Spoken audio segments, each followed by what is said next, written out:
শীতকাল মানেই নতুন নতুন সবজি আর সেই সবজির মাঝে কড়াইশুঁটিটা কিন্তু আমাদের সবারই ফেভারিট। আর কড়াইশুঁটি দিয়ে কোনো কিছু রান্না করলে সেই রান্নার টেস্টটা একদমই অন্যরকম হয়। তো আজকে কড়াইশুঁটি দিয়ে আমি একটা নাস্তা তৈরি করে দেখাচ্ছি। তোমাদের যদি ভালো লাগে অবশ্যই চ্যানেলটিকে সাবস্ক্রাইব করে নিও আর একটু বেশি করে শেয়ার করে দিও। তো কড়াইশুঁটির কচুরি তো আমরা সবাই খেয়েছি, আজকে আমি চিড়ে দিয়ে আর কড়াইশুঁটি দিয়ে একটা নাস্তা তৈরি করে দেখালাম।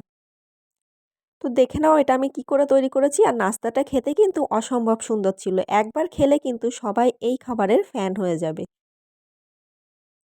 তো দেখো প্রথমেই আমি এখানে চিড়ে ভালো করে ধুয়ে ভিজিয়ে নিয়েছি। আমি এখানে ১ বাটির মতো চিড়ে নিয়েছি।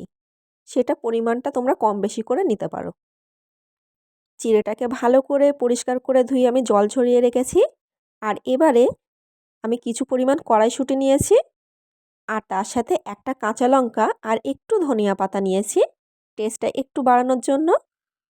তো সেগুলোকে আমি একসাথে ব্লেন্ড করে নেব।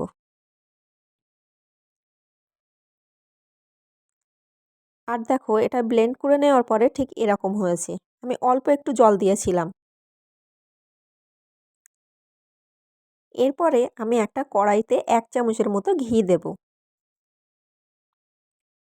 আর ঘিটা গরম হয়ে আসলে তার মধ্যে আমি কড়াইশুঁটির এই পেস্টটা ঢেলে দিয়ে দেব।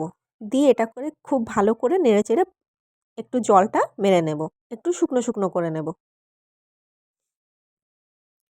আর দেখো সবগুলোই আমি কড়াইয়ের মধ্যে ঢেলে দিলাম। আর অল্প একটু লেগেছিল যেটা, সেটাও আমি জল দিয়ে ধুয়ে এর ভিতরে দিয়ে দিলাম। আর এটা হালকা হাতে আমি ঘিয়ের সাথে ভালো করে মিক্স করে নেব নাড়াচাড়া করে। তারপর পরিমাণ মতো লবণ দিয়ে দিলাম আর অল্প পরিমাণ জিরের গুঁড়ো আর তার সাথে একটু পরিমাণ মরিচের গুঁড়ো দিয়ে দিলাম। তো খুব বেশি মশলা আমি ইউজ করব না, তার সাথে অল্প পরিমাণ আদা দিয়েছি। তো তোমরা চাইলে ব্লেন্ড করার সময়ও আদাটা দিয়ে দিতে পারো। যেহেতু আদাটা আমার আগে থেকেই পেস্ট করা ছিল ওই জন্য আমি দিয়ে দিলাম। এরপরে এগুলোকে খুব সুন্দর করে মিক্স করে নিতে হবে যাতে মশলাটাও খুব ভালোভাবে মিক্স হয়ে যায়। আর দেখো এটা বেশি সময় লাগবে না, অল্প সময়ের মধ্যে এটা শুকনো হয়ে আসবে, তখন নামিয়ে নিতে হবে।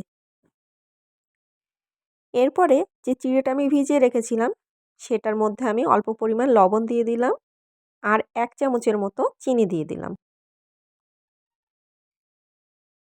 আর খেয়াল রাখতে হবে চিড়ের উপরে যেন জল না থাকে, চিড়েটা শুকনোই রাখতে হবে। তো এটাকে খুব ভালো করে আমি হাত দিয়ে মাখিয়ে নেব। তবে যদি মনে হয় একটু বেশি শুকনো হয়ে গেছে তাহলে অল্প পরিমাণ জল ইউজ করা যেতে পারে। তো আমারটা একদমই ঠিকঠাক ছিল ওই জন্য আমি আর জল দিইনি। তো এটাকে ভালো করে আমি মাখিয়ে নিয়েছি। এরপরে আমি এর সাথে ২ চামচের মতো ময়দা অ্যাড করব।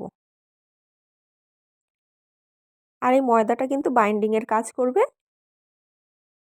এটাকেও আমি খুব ভালো করে মাখিয়ে নেব। আর মাখিয়ে এইভাবে একটা ডো তৈরি করে নেব। এরপরে অল্প পরিমাণ সাদা তেল আমি উপর থেকে দিয়ে দিলাম। এতে করে হাতে আর লেগে যাবে না। আর একটু রেস্টে রেখে দিলে এই যে স্টিকি ভাবটা থাকবে সেটা কিন্তু চলে যাবে। এখন দেখো এটা কি সুন্দর হয়েছে। এটা হাতের সাথে আর আটকে যাবে না। তো এইভাবে আমি ছোট ছোট করে বল তৈরি করে নিচ্ছি।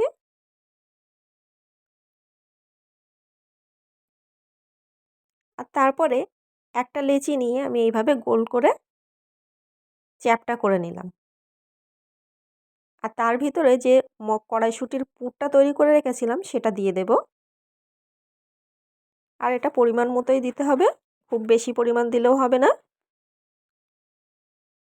আর তারপরে আমি এটাকে হাত দিয়ে সুন্দর করে গোল করে নেব।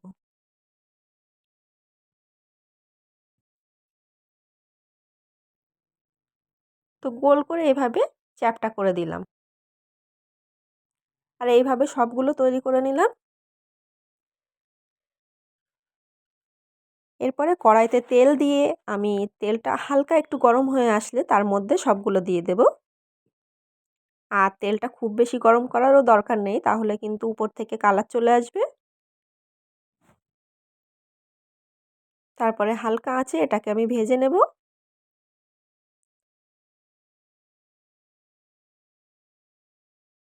আর এটা আস্তে জালে ভাজলে একটু বেশি ক্রিস্পি হয়, খেতেও অনেক বেশি ভালো লাগে। তো দেখো এটা এখন মোটামুটি ভাজা হয়ে গেছে, কালার চলে এসছে উপর থেকে। আর এটা কিন্তু খেতে অসম্ভব সুন্দর হয়, তোমরা বাড়িতে ট্রাই করে দেখতে পারো। সকালের নাস্তায় বা বাচ্চাদের টিফিনেও কিন্তু দেওয়া যেতে পারে। খুবই হেলদি একটা খাবার, আর এটা কিন্তু খেতেও অনেক সুন্দর।